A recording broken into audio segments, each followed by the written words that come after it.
Next item on the agenda is 1.2. We consider this every week. It's whether to terminate the disaster order that I entered back in March. So we'll consider, discuss, and take appropriate action regarding the local state of disaster due to public health and economic emergency proclamation that I issued back on March the 24th and extended on March the 30th. I move to vacate that order. Okay. We're under an emergency by the governor regardless. Right. And what, I think that, to me, I don't see any reason to get rid of it. I don't see a strong reason to keep it.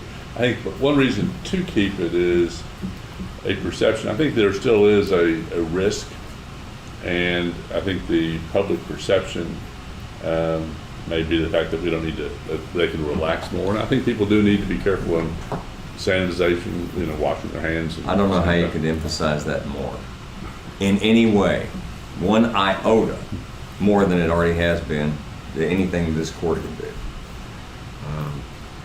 But I can tell you that once we open the doors to that jail and we start bringing inmates, whether it's here or with the Youth Event Center, we don't know what's going to happen. And the liability exposures are astronomical.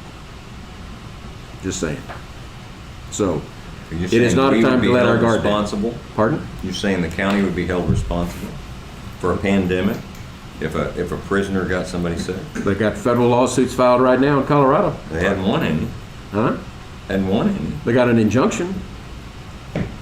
I don't know how you could do that. I mean, anything's possible, I guess. When a man can be a woman because he puts on a dress, I suppose anything's possible. But I don't see that happening to us, realistically.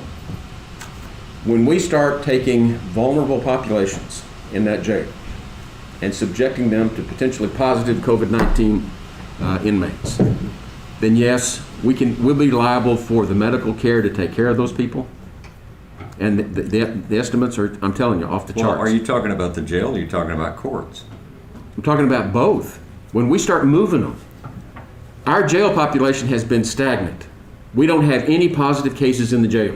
Mm-hmm. And it's because we've been clearing people out and not trying to put people back in.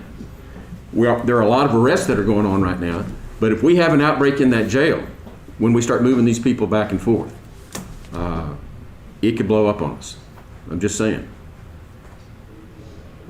We are about to go through a very critical transition when we open the courthouse back up for jury trials.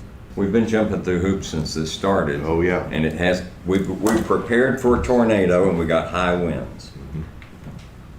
3 weeks. And if we keep going down this road, folks, we're going to have the government telling us that if it's 55 degrees or below, you got to wear a coat. When are they going to stop telling us what we got to do and where we have to be and get my temperature taken and all that kind of stuff? There has to be, at some point, you have to put your foot down and say, okay, I've had enough of it. It hasn't panned out. It's not what you said it would. You advertised a kitten and you gave me a puppy. It's not what you said it was going to be. And it has not been. We were supposed to flatten the curve. We did that. Now they say you got to have testing. Now you got to have a vaccine. It's just more hysteria.